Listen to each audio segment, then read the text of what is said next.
Hey, Nikola, good to see you. Sorry, my video is not on. There we go. Good to see you.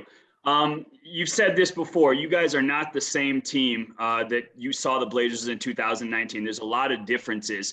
But how much more prepared do you guys feel going into this playoffs, given the experiences that you've had the last 2 years in the postseason? The experience is really good for us. We have a couple guys that play in the playoffs. So just by experience that how really every possession matters. And really every loose ball, whoever, like it's really every detail in the game is matters. So it's gonna be helpful that we had a last 2-3 years playoff experience, Katie Wingy, Altitude. Hey, Nikola, how do you expect Portland to defend you personally? I really don't know. Nurk did a good job defending me, so I can see everything, to be honest. I can see that they will do anything. They can go one-on-one, they can double, they can do whatever, So we will see on the game. Who knows? Kyle Fredrickson, Denver Post. Hey, Nikola, I know you spoke a little bit last week about playing against Nurk, but I was hoping you could take us back a little bit to 2017. Just during your brief stint as teammates, what are your strongest memories from that time, and what was your reaction to his trade, being that it really opened the door for you to be the starting center here? It happened 4 years ago. So, I think we were both young, and we kind of didn't. I think now we can play together, but in that moment we kind of didn't know what to do. That we were both young, so we kind of couldn't play together.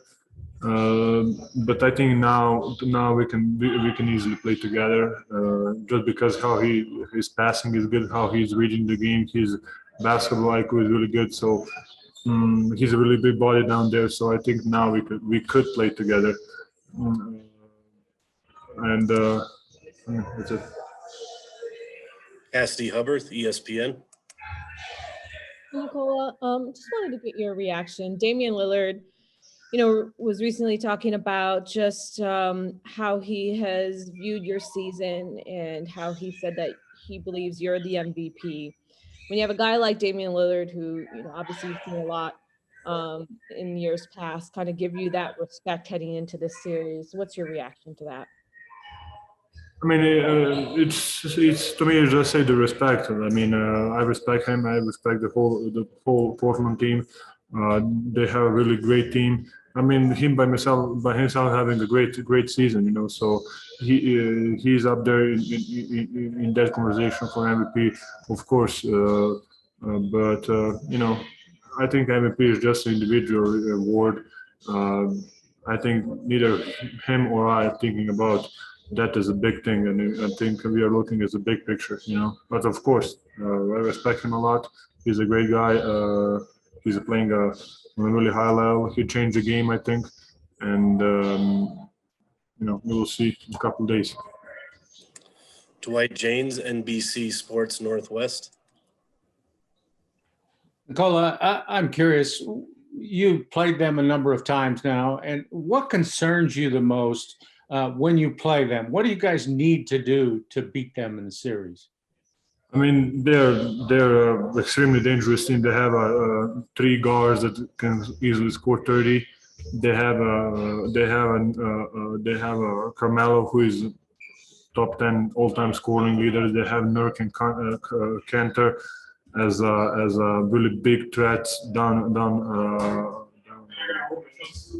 under the baskets, offensive rebounds, putbacks, whatever. They have a Covington, who is a great defender, who is a great shooter. I think they have a really good, they have a really dangerous team. So I cannot point one thing. It's going to be maybe 3-point line, but they can, CJ, I think he's one of the best mid-range shooters in the game. So I think, Mel is a mid-range. So I cannot point one thing. Go back to Mike Singer with the Denver Post. Hey, Nikola, when Jamal went down, did you feel like you needed to take on more responsibility, which is kind of crazy given that you were already having an MVP season, but did you feel like you could accept more responsibility at that moment?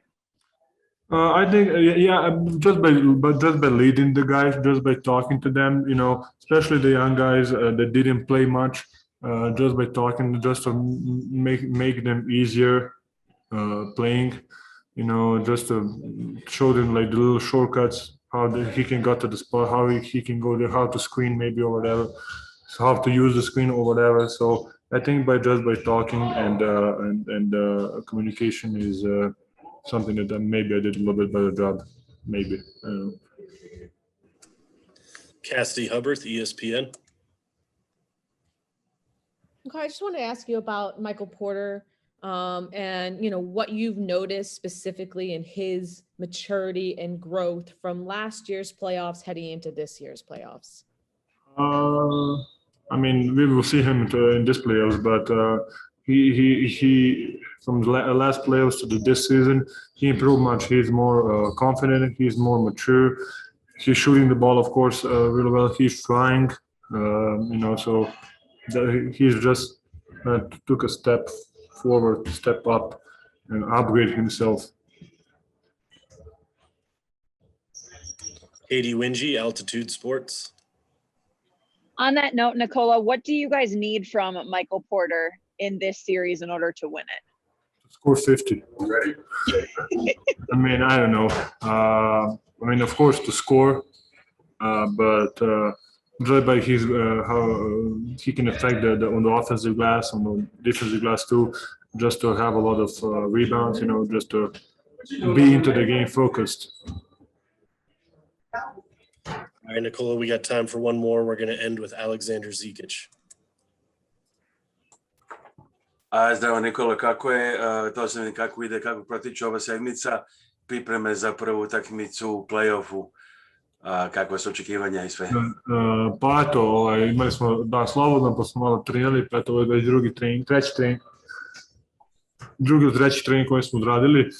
Pripremamo se, eto, gledamo njihove reakcije, šta njihovi igrači rade, ali mislim da se poznajemo i previše, tako da mislim da neće biti puno nekih tajni, nekih iznenađenja. Mislim da će biti samo ko bude fokusiran više i ko je uradio domaći, tako da kažem, i